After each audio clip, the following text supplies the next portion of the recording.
Welcome back, everyone. In this section, we are just going to get our hands really dirty into Python functions. We are going to code out a lot of new functions, user-defined functions by ourselves. So let's start with this. So let's start with our first code, or let's have a quick recap of everything. So let's have a square function, square, and let's take the input from the user over here itself. So I'm applying n equals to 2 and I'm just going to print and square. That's it. So if I run square, right now I'm not, so this is a function, so you should be also mentioning the parenthesis. So every time I run it, I'll just get 4. You can take an input from the user. Let me take it out.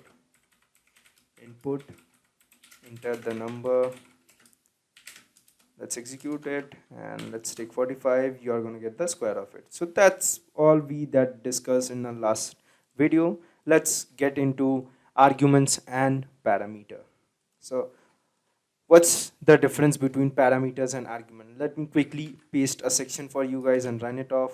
Let's create this a markdown cell and yeah. So what are parameters and argument? Parameter is the variable listed inside the parenthesis in the function definition. So let's take this def. I'm going to take add.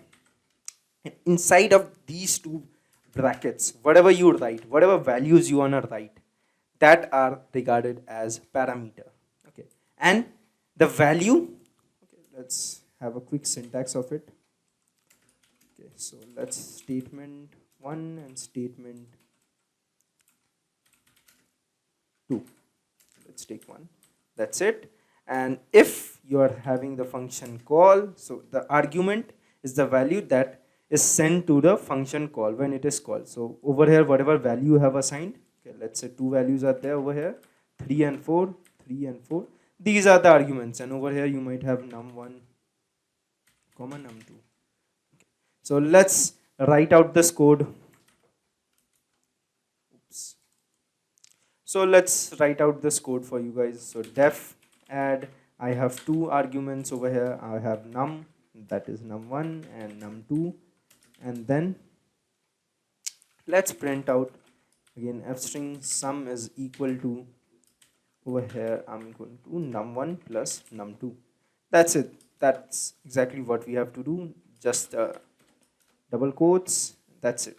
Let's rerun it again and let's square add, and let's write out the numbers over here. Let's say 4 comma 5.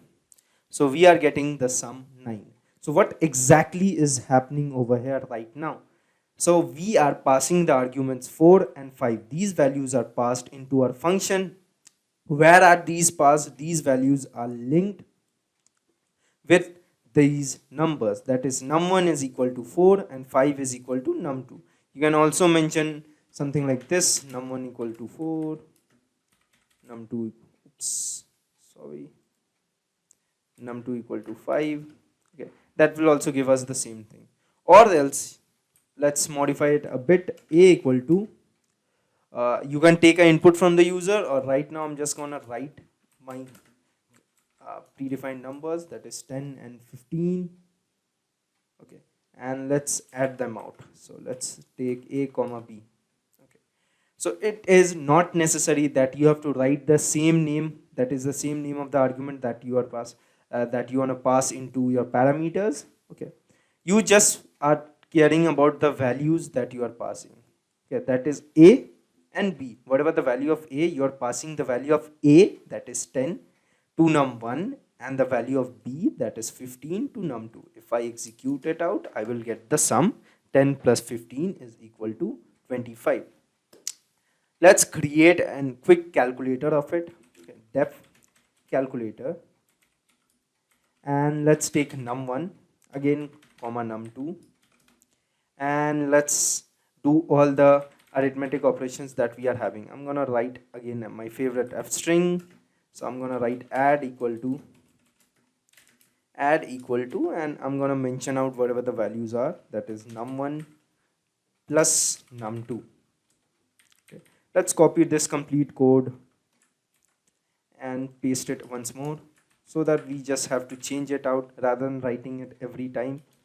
So sub, let's caps lock it,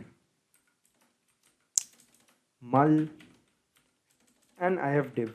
Right now I have only written 4, but you can just add on as many as you want. So mul equal to multiplication and div is this one. Let's run this and we have a syntax error. Why? Because I have used a full stop.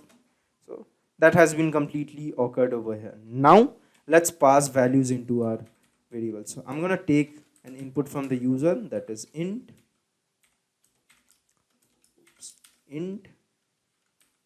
again input. A lot of typos are going on recently, and enter the number 1. Let's increase the readability. Let's copy it out, paste it back, and let's pass num2 over here. Assign num2 in num2 variable, and then let's just call calculator. So let's pass num1 comma num2. So let's take 10 and 5. So we are getting all the calculus or calculations that we have passed out. The addition of both the numbers is 15, subtraction is 5, mul is again 50, division is again 2. So that's how you can create an user defined function and pass arguments inside of this. Now let's look into one more code. So check, inside this I have a num1. If num1 modulus 2 is equal to 0, that is again the code for checking out an even number, then we will just print again, let's use an f string, num1 is even. So this is something that we have already practiced a lot. Else we are going to print num, that is num1 is odd. Let's close it, run it back again, so everything is fine. Check, I'm going to pass out a number, quick number. So 3 is odd, 5 is again odd. You can do all of these operations just by using the arguments and parameters. Let's look into one more quick problem for positive and negative def. So I'm going to name it as posneg. Let's pass out a number, num1. If num1 is greater than 0, we are going to print positive. Else we are going to print negative. That's a simple block of code. So let's check everything is fine or not. Let's call it out and let's pass out a number 67, which is again positive, minus 2, which is negative. That's how you can create out your complete code. All of these are already done, the if else block. So this is a block of code which we have already coded out once we were doing with statements, okay, conditional statements, but we have redone it and allowed it into a function. So whenever you want to check our number is even or odd, you have just created out an user defined function for it. So every time you pass check and a number, it will just return us if it is an even number or it is an odd number. Okay, same thing, let's say 4, which is again even. Now again, the same thing we have applied for positive and negative numbers. You can also do it for your iterators. You can just pass an iterator over here if you want. Let's check with a quick example. Check, and over here I am having an my LST. What is my LST? My LST is a list. So let's run an quick iterator for item in my LST. Print, I'm just going to print each and every item. Item is equal to, and let's take item. Let's pass this. That's it. Let's create a list over here. Let's have a sample list of apple. Again, fruits. It's something I love a lot. So I'm going to create a lot of list of fruits and cherry. These are some of my favorite fruits. Let's pass check. and I'm gonna pass my list over here. So you can see that I am getting all the items over here. So these were some of the codes that we did using our if block, conditional statement blocks, or the for block, but we have just added them in a complete individual block. Now, what is the functionality of functions over here? You can pass n number of lists. Let's take lst2. lst2, I'm going to take out numbers. Just wrote out some random numbers. That's it. Oops, a typo probably somewhere I have. Yeah.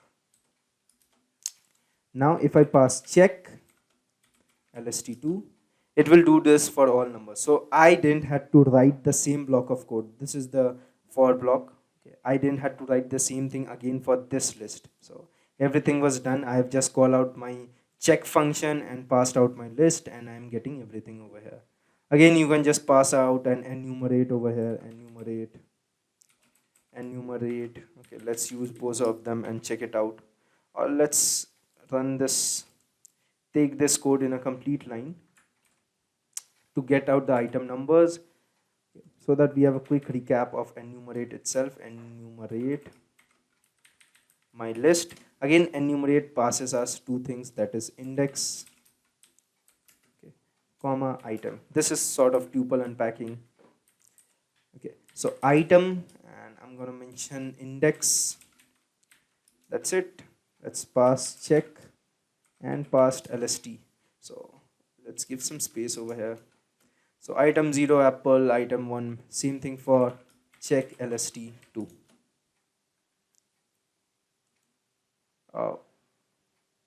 Okay, there's a typo over here, check lst. So I can get something like this. So that's quite a few examples that we did in this. Let's jump into our next video where we will be learning about return functions.